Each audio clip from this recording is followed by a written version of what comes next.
You're about to discover the top 20 cryptids from Greek mythology. But be warned, these aren't the simple monsters you think you know from pop culture. These are the original nightmares. Before the gods of Olympus, before heroes and men, the world belonged to monsters. These were creatures of immense power and terror that walked among mortals, their very existence shaping the tales that have echoed through millennia. And these weren't just campfire stories. To the ancient Greeks, they were a terrifying reality, lurking in the dark corners of the map, in the depths of the sea, and sometimes right outside their city walls. Today, we re-journeying back to ancient Greece to count down the 20 most legendary and terrifying monsters in mythology. We'll explore their origins, their horrific deeds, and the heroes who dared to stand against them. From the serpent-haired Gorgon to the father of all monsters himself, these are the creatures that haunted the dreams of the ancient world. Let's descend into the mythological bestiary. Section 20. Empusa. Coming in at number 20 is a creature born from the darkest corners of Greek folklore, a shape-shifting phantom known as the Empusa. Often considered a servant or even a daughter of Hecate, the goddess of witchcraft and the underworld, the Empusa was pure nightmare fuel. She was a demonic entity that haunted lonely travelers on dark roads, using her powers of illusion to lead them to their doom. The Empusa's appearance was as inconsistent as it was horrifying. She could manifest as a beautiful woman, a frightening hound, or even a beastly mule. Her most notorious form, however, was a grotesque hybrid that truly captured her demonic nature. In this guise, she was said to have flaming hair, the body of a woman, but with one leg made of solid bronze, and the other being the leg of a donkey. But her terrifying appearance was only the beginning. The Empusa was a creature that preyed on the desires of men. She would use her shape-shifting abilities to appear as a stunningly beautiful woman, luring unsuspecting young men into her embrace. Once her victim was asleep and vulnerable, her true nature would be revealed. She would feast upon their flesh and, in a manner reminiscent of a vampire, drink their blood, draining them of their very life force. These beings were feared not just for their physical threat, but for their insidious ability to turn attraction and trust into a death sentence.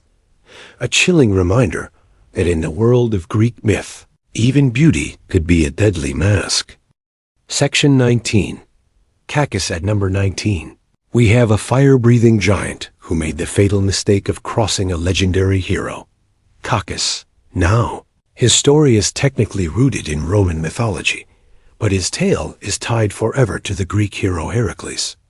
Cacus was a monstrous being, sometimes called the son of the smith god Vulcan, who lived in a cave on the future site of Rome, a place he decorated with the gruesome heads of men he had killed. Cacus' infamous encounter with Heracles happened during the hero's 10th labor, the quest to retrieve the magnificent red cattle of the giant Geryon. As Heracles was driving the herd through Italy, he stopped to rest near the Tiber River. Seizing the opportunity, the wily Cacus stole some of the finest bulls and heifers from the hero's herd. In a cunning attempt to cover his tracks, he dragged the cattle backward into his cave, so their hoofprints would point away from his lair, creating a false trail. But Heracles wasn't so easily fooled. As he prepared to leave, the remaining cattle began to low mournfully, and their calls were answered by the stolen animals from inside Cacus' cave. Enraged, Heracles stormed towards the cave. Cacus, terrified, rolled a massive boulder to block the entrance, but this was a trivial obstacle for the demigod. Heracles, in his fury, tore the top off the mountain to get inside. Cacus fought back, spewing black fire and smoke, but he was no match for the hero's divine strength. Heracles leaped into the cave, grabbed the giant, and strangled him to death, ending his reign of terror. The spot would later become a place of honor in Rome, with an altar dedicated to Heracles to commemorate his victory. Section 18. Caucasian Eagle number 18 isn't a beast of chaos, but an instrument of divine punishment, a creature tasked with carrying out one of the most gruesome sentences in all of mythology, the Caucasian Eagle. This gigantic bird of prey was sent by Zeus himself to enact eternal torment upon the Titan Prometheus.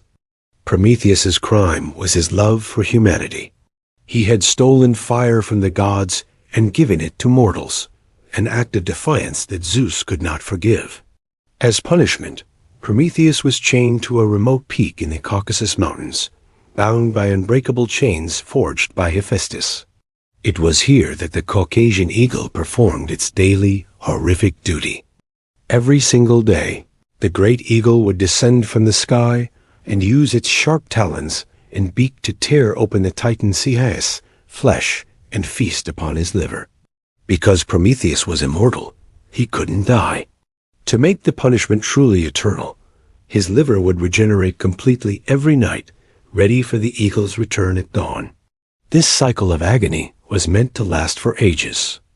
There are varying accounts of the eagle's origin. Some say it was one of the monstrous offspring of Typhon and Echidna, making it a sibling to many other creatures on this list. Others claim it wasn't a living being at all, but a bronze automaton crafted by the divine smith Hephaestus. Regardless of its nature, its purpose was singular and cruel. The eagle's reign of terror finally ended when the hero Heracles, with Zeus's eventual consent, arrived to free Prometheus. Heracles, a master archer, shot the great eagle out of the sky with his arrows, ending the daily torture and freeing the Titan from his long suffering. Section 17. Orthus. Creeping into the number 17 spot is the lesser-known, but no less formidable, brother of a much more famous hound, Orthus, the two-headed guard dog.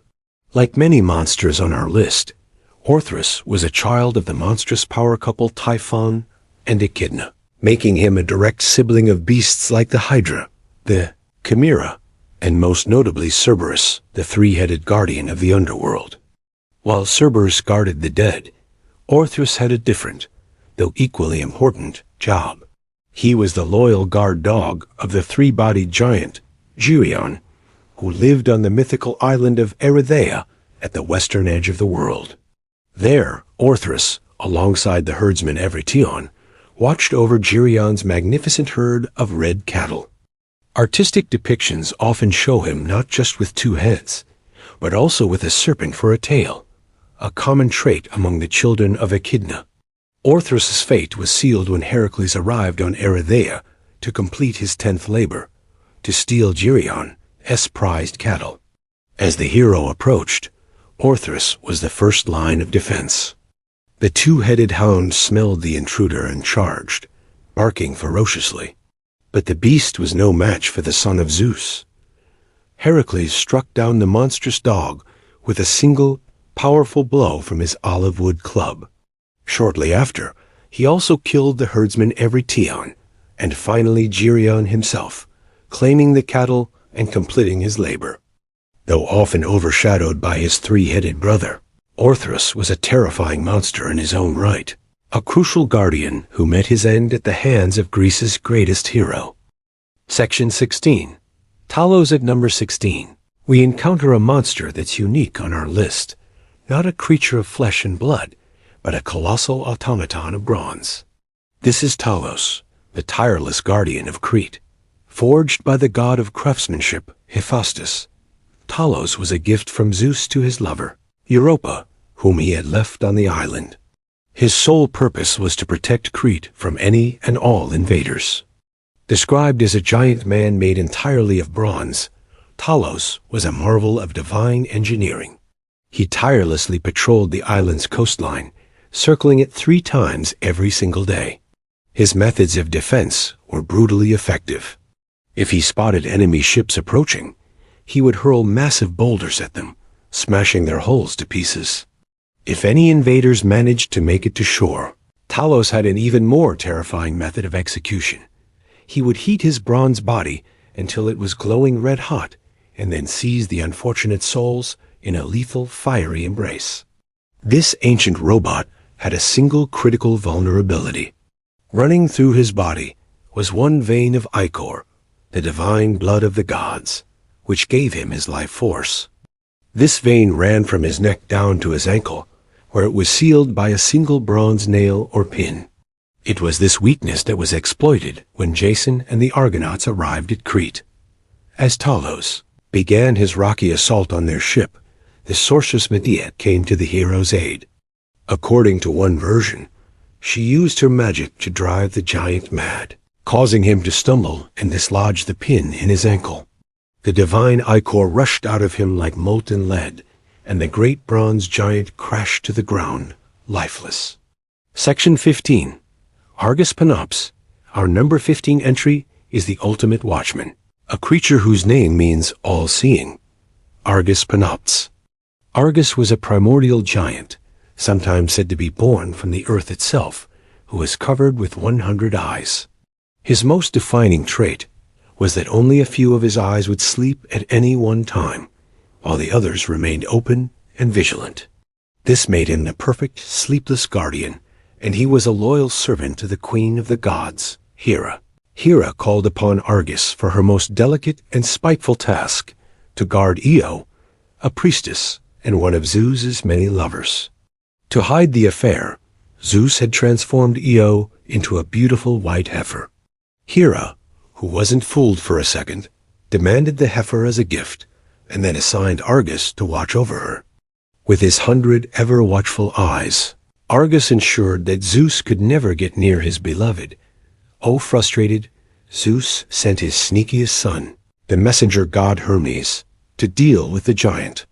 Hermes, disguised as a shepherd, approached Argus and began to play a lullaby on his reed pipes. The music was so enchanting, and the stories he told so dull, that one by one, all 100 of Argus's eyes slowly drifted shut, something that had never happened before. Once the giant was completely asleep, Hermes drew his sword and killed him, earning the name Argifontes, or Slayer of Argus. Heartbroken at the loss of her faithful servant, Hera gathered up his 100 eyes, and as a lasting tribute, placed them on the tail feathers of her sacred bird, the peacock, where they can still be seen today. Section 14. Ladon, slithering into the number 14 spot, is a guardian of immense power, a serpentine dragon tasked with protecting one of the gods' greatest treasures. This is Ladon, the dragon of the Hesperides. Ladon was another of the monstrous children of Typhon and Echidna, or, in some tellings, of primordial sea gods, placing him in a cursed lineage. He was a massive, serpent-like beast, sometimes described as having 100 heads, each one speaking in a different, terrifying voice. Ladon's sacred duty was to guard the golden apples in the Garden of the Hesperides. This garden, a wedding gift to Hera, was located at the far western edge of the world, and its apples granted immortality to whoever ate them. Alongside the nymph daughters of Atlas, the Hesperides, Ladon coiled himself around the apple tree, never sleeping, his many heads keeping a constant, vigilant watch. Ladon's long watch came to an end with the arrival of Heracles, who was sent to fetch the golden apples as his 11th labor. The details of how he did it vary. In some versions, Heracles slays the dragon with his arrows in a tremendous battle. In another popular telling, Heracles doesn't fight the dragon at all. Instead, he tricks the Titan Atlas into retrieving the apples for him. In this version, Heracles takes Atlas's burden of holding up the sky, while Atlas, who was the father of the Hesperides, simply walks into the garden and grabs the fruit. Regardless of the method, the hero succeeded, and the great dragon was defeated. Section 13. Python. At number 13, our story takes us deep into the earth, to a place considered the very navel of the world, a place guarded by a monstrous serpent of prophecy, Python. Born from the mud and slime left behind by a great flood, Python was a child of Gaia, the earth herself. This colossal serpent made its home in a cave on Mount Parnassus, the site that would later become the most sacred oracle in all of ancient Greece, Delphi. Before the Olympian gods, Python was the original guardian of the Delphic oracle. The serpent acted as a protector for its mother Gaia, who had her own oracle there. Python's destiny, however, was tied to the arrival of a new god. The story goes that Hera, furious over Zeus's affair with the Titaness Leto, sent Python to hunt Leto across the world to prevent her from giving birth to her twins, Apollo and Artemis. Leto eventually found refuge and gave birth to her divine children. Just 4 days after his birth, a vengeful Apollo, already a master archer, sought out the great serpent.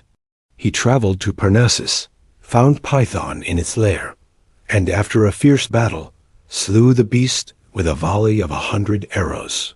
By killing Python, Apollo claimed the oracle for himself, transforming it into his own holy sanctuary. To commemorate his victory, he established the Pythian Games, and the priestess of the oracle became known as the Pythia, a name derived from the slain serpent. Section 12. Nemean Lion charging in at number 12 is a beast of legendary ferocity and invulnerability. The first great challenge for Greece's greatest hero, the Nemean Lion. This was no ordinary lion. Often cited as an offspring of Typhon and Echidna, it was sent by Hera to terrorize the region of Nemea. What made the Nemean lion so terrifying was its hide.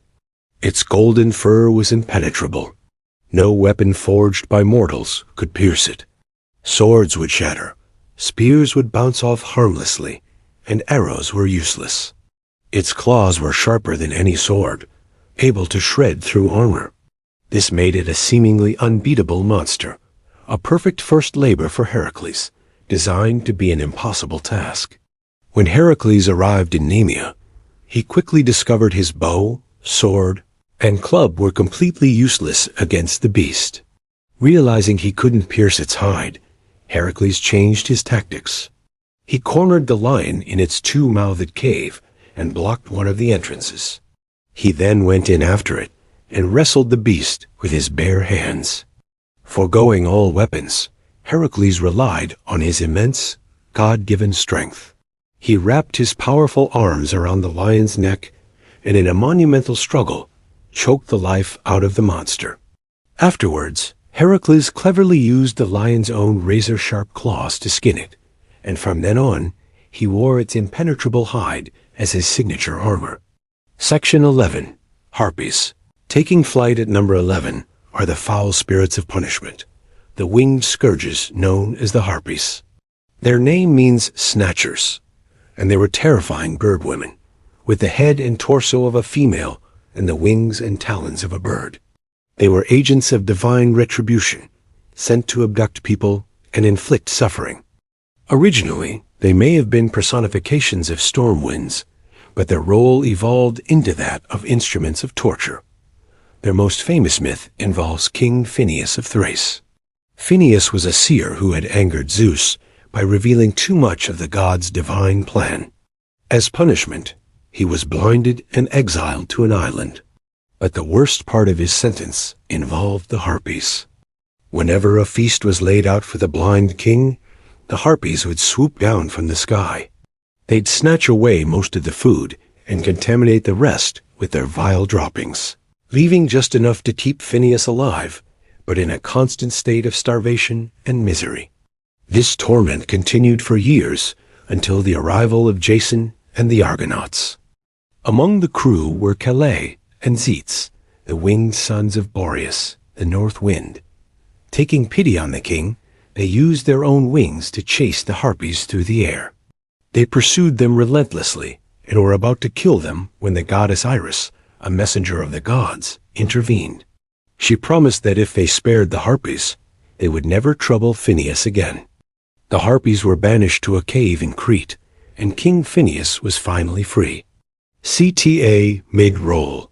We are halfway through our countdown of the most terrifying monsters from Greek mythology.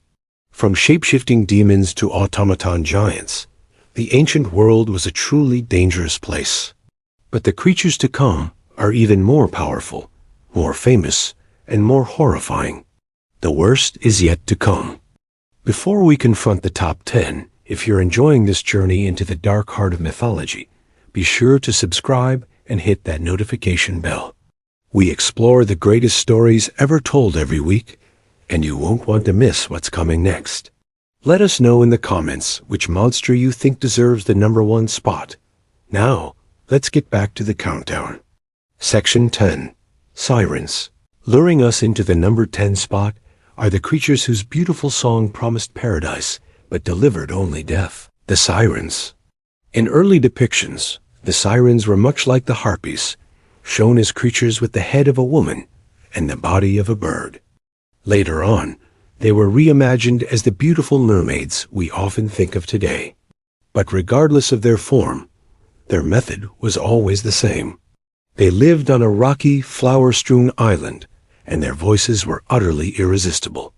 They sang a song of such hypnotic beauty that any sailor who heard it would be compelled to steer his ship towards their shores.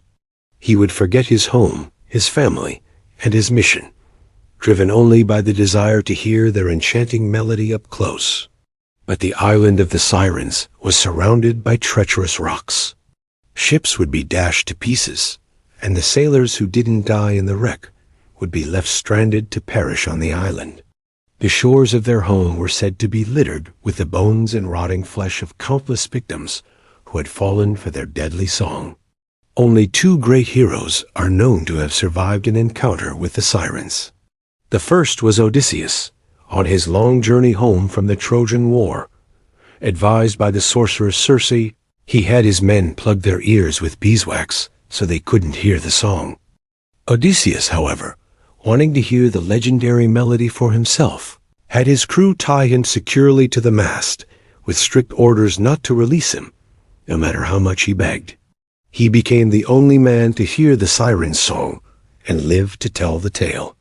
The second was Jason, whose ship, the Argo, was saved when the master musician Orpheus, who was part of the crew, played his own lyre so beautifully that it drowned out the Sirens' deadly call.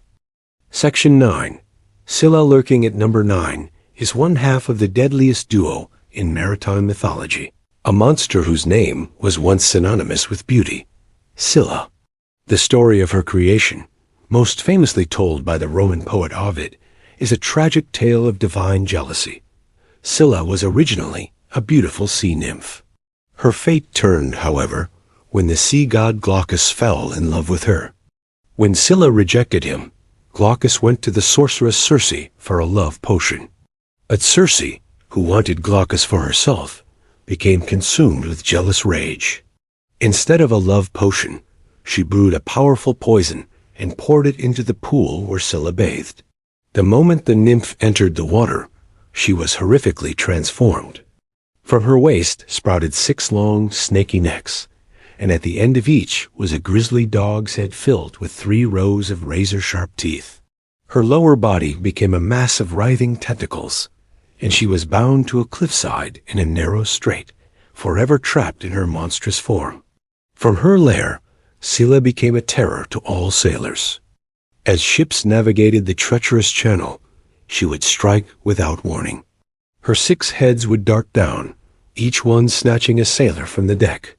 She would then lift her victims, screaming, into the air and devour them alive. She was positioned directly opposite the whirlpool Charybdis, creating an impossible choice for sailors: steer too close to one and be devoured. Steer too close to the other, and your entire ship would be swallowed. Odysseus famously had to make this choice, and he chose to sail closer to Scylla, sacrificing 6 of his men to save the rest of his crew from total destruction. Section 8. Charybdis, directly opposite our last entry, and claiming the #8 spot, is the monstrous whirlpool that personified the sea's raw, destructive power, Charybdis. Unlike Scylla, Charybdis was less of a creature and more of a natural force given monstrous form. She was said to be the daughter of Poseidon and Gaia, a sea goddess who was cast into the strait by a thunderbolt from Zeus as punishment for flooding the land to expand her father's kingdom. Lurking beneath a fig tree on her side of the narrow strait, Charybdis was a vortex of unimaginable power. 3 times a day, she would suck down the waters of the sea, creating a massive, inescapable whirlpool that would swallow anything nearby: water, fish, and entire ships. Then, 3 times a day, she would belch the water back out, spewing forth the splintered remains of what she had consumed. To face Charybdis was to face certain doom for the entire crew. While Scylla would pick off a few sailors, Charybdis promised total annihilation. This created the ultimate no-win situation for mariners, a dilemma so famous that it gave us the saying, between a rock and a hard place, or more accurately, between Scylla and Charybdis. Odysseus was advised to avoid Charybdis at all costs. He followed that advice and lost 6 men to Scylla, but later, shipwrecked and alone, he drifted back to the strait. He only survived by desperately clinging to the branches of the fig tree above her maw, waiting for hours until she spat back out the timbers of his raft, allowing him to escape. Section 9. Scylla lurking at number 9 is one half of the deadliest duo in maritime mythology, a monster whose name was once synonymous with beauty, Scylla.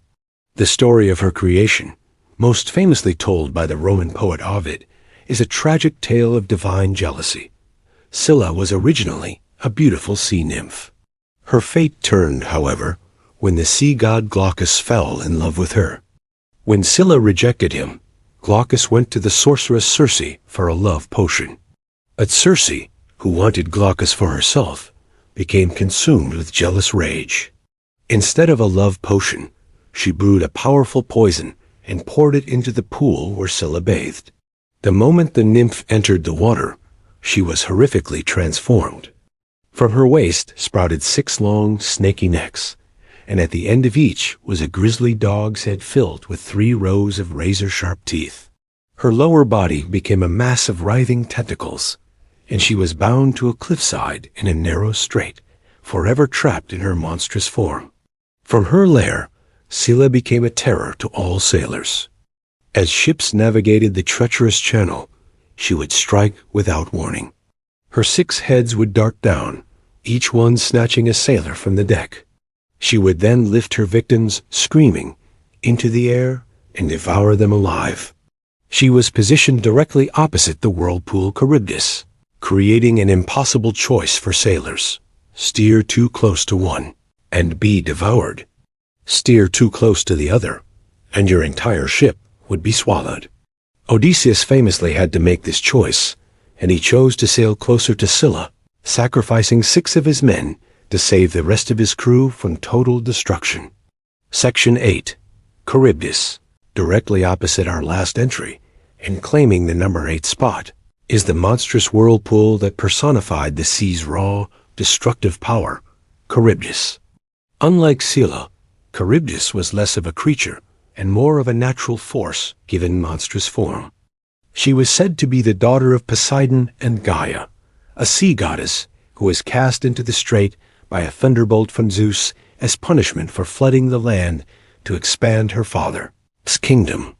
Lurking beneath a fig tree on her side of the narrow strait, Charybdis was a vortex of unimaginable power.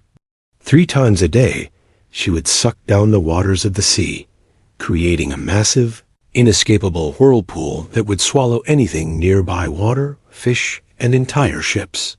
Then, 3 times a day, she would belch the water back out, spewing forth the splintered remains of what she had consumed. To face Charybdis was to face certain doom for the entire crew. While Scylla would pick off a few sailors, Charybdis promised total annihilation.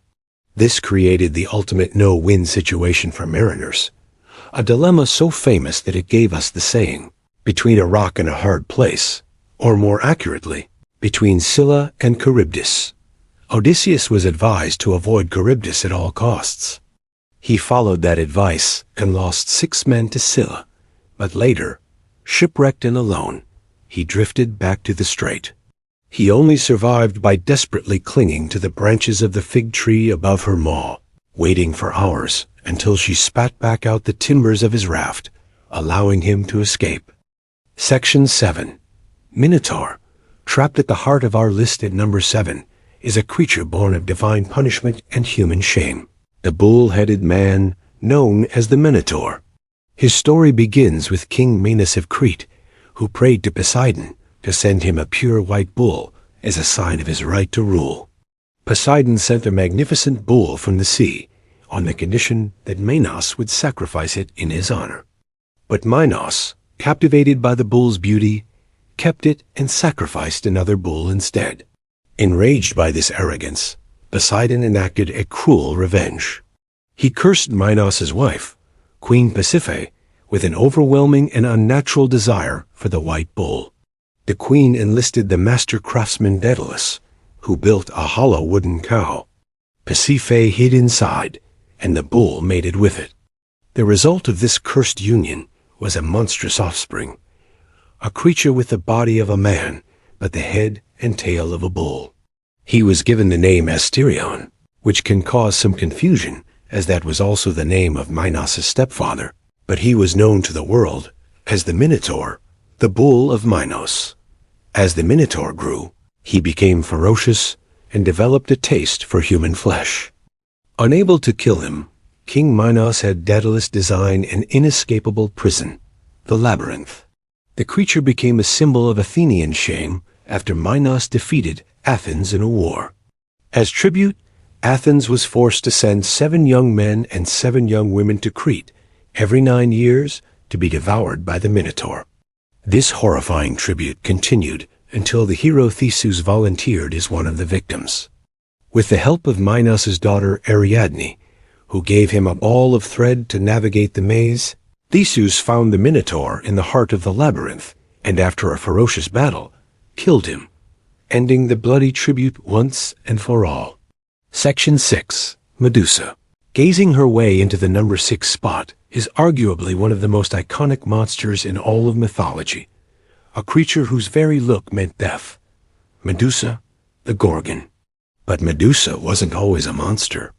According to the later Roman poet Ovid, she was once a breathtakingly beautiful mortal woman, a priestess in the temple of Athena, famous for her gorgeous hair. Her beauty was so great that it attracted the attention of the sea god, Poseidon, who assaulted her within Athena's temple. Athena, enraged that her temple had been desecrated, didn't punish Poseidon. Instead, she directed her fury at Medusa. She cursed the priestess, transforming her beautiful hair into a writhing mass of venomous snakes. Her face became so hideous that anyone who looked directly at her would be instantly turned to stone. Medusa was one of 3 Gorgon sisters, but unlike her immortal siblings, Stheno and Euryale, Medusa remained mortal, a curse that would ultimately seal her fate. Banished to a remote island, Medusa lived in isolation, her stony gaze creating a garden of petrified statues from the unfortunate heroes who tried to slay her. Her end came at the hands of the hero Perseus. Tasked with bringing back her head, Perseus was aided by the gods. He received a mirrored shield from Athena, winged sandals from Hermes, and a special sword. Using the shield's reflection to look at Medusa without meeting her gaze, Perseus approached the sleeping Gorgon and decapitated her with a single strike. Even in death, her power remained. From her severed neck sprang the winged horse Pegasus and the giant Chrysaor. Perseus took her head, which retained its power to turn people to stone, and used it as a fearsome weapon on his journey home. Section 5. Chimera, breathing fire into our number 5 position, is a creature that seems to be the very definition of a monstrous hybrid, a nightmarish combination of 3 deadly animals in one, the Chimera. The Chimera was another of the cursed offspring of Typhon and Echidna, a sibling to so many of the horrors on this list. She was a truly grotesque and unnatural beast. The most common description, from Hesiod's Theogony, depicts her with the body and head of a lion. A second had that of a goat sprouting from her back, and a venomous serpent for a tail.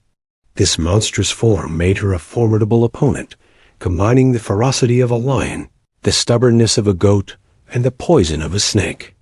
But her most deadly weapon was her breath. The Chimera was a fire-breathing monster, able to incinerate her enemies with a single blast. She terrorized the land of Lycia in Anatolia, scorching the countryside and devouring livestock and humans alike. Her reign of destruction seemed unstoppable until a hero, guided by the gods, arrived to face her. the hero Bellerophon. Aided by the divine winged horse, Pegasus, Bellerophon was able to combat the Chimera from the air, giving him a crucial advantage. He flew high above the beast, raining down arrows, but her hide was tough. Realizing he needed a more ingenious plan, Bellerophon affixed a lump of lead to the tip of his spear. He then flew straight towards the monster's open, fiery mouth and thrust the spear deep into her throat. The Chimera's own flaming breath melted the lead, which flowed down into her organs, searing her from the inside out and killing her. Section 4. Hydra at number 4. We face a regenerating nightmare. A creature whose defeat seemed mathematically impossible. The Lernaean Hydra. This multi-headed water serpent was yet another child of Typhon and Echidna, raised by Hera to be a menace to Heracles. It made its lair in the swamps of Lerna, a region near Argos, guarding an entrance to the underworld. The Hydra was a colossal serpentine beast, but its most terrifying feature was its multiple heads. The exact number varies from 9 all the way up to 50. But what made it truly unbeatable was its regenerative ability. For every one head that was cut off, 2 more would grow back in its place, making any conventional attack useless. To make matters worse, the Hydra's breath and blood were lethally poisonous. One of its heads was said to be entirely immortal and couldn't be harmed by any weapon. Slaying the Hydra was Heracles' second labor, and he quickly realized he couldn't do it alone. As he sliced off the heads, new ones grew back instantly. To aid him, his nephew Iolaus used a torch to cauterize the stumps of the necks right after Heracles cut them, preventing new heads from regenerating. Working together, they systematically removed all the mortal heads. Finally, Heracles dealt with the immortal head by slicing it off and burying it deep beneath a massive rock. After defeating the beast, Heracles dipped his arrows in the Hydra's poisonous blood, making them so lethal that even a scratch would be fatal, a weapon he would use for the rest of his heroic career. Section 3. Cerberus guarding the gates of the underworld at number 3 is the most famous hound in all of mythology, the monstrous watchdog of Hades, Cerberus. As another of the infamous children of Typhon and Echidna, Cerberus was a key figure in the geography of the afterlife.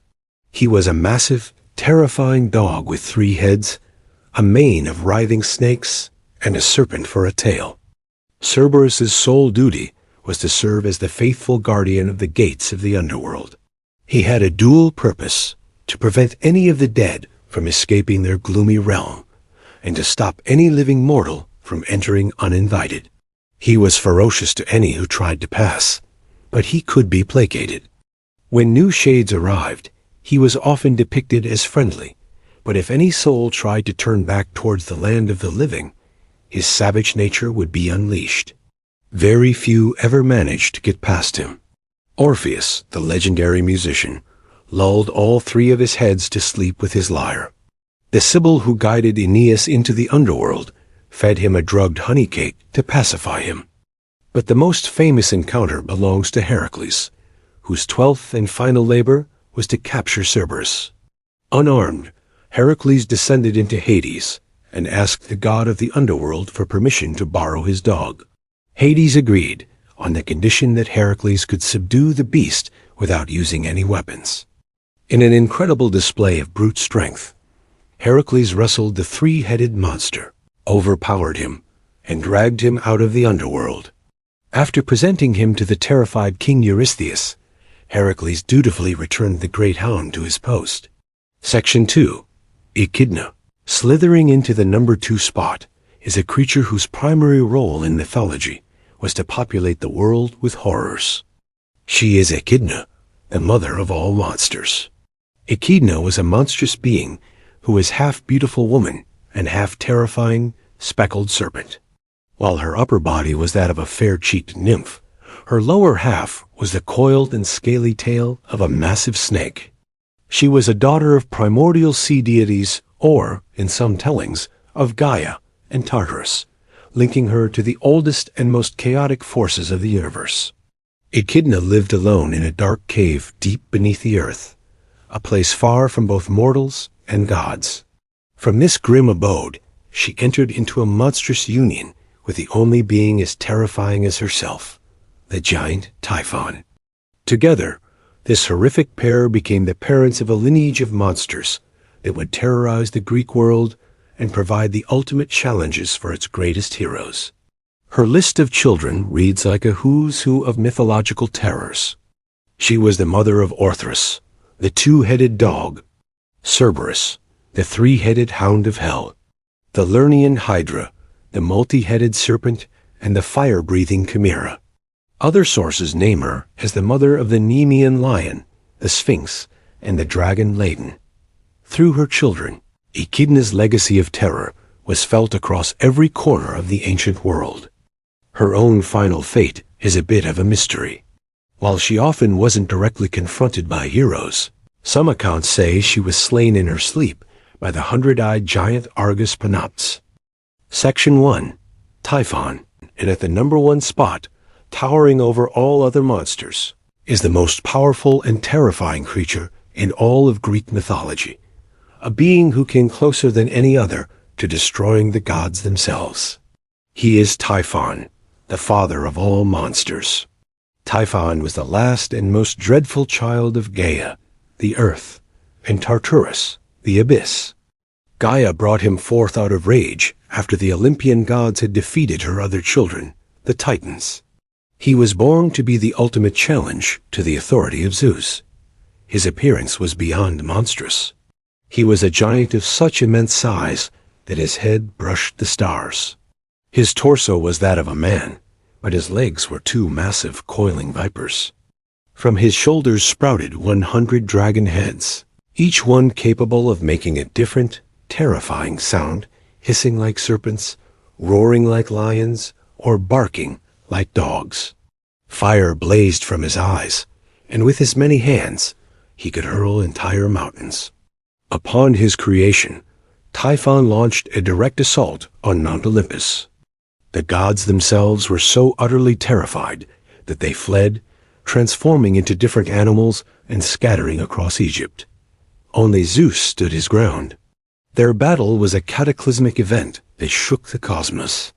Typhon hurled flaming mountains at Zeus, who retaliated with his mighty thunderbolts. In their first clash, Typhon actually managed to defeat Zeus. He tore out the god's sinews, leaving him helpless, and imprisoned him in a cave. Zeus was later rescued by Hermes.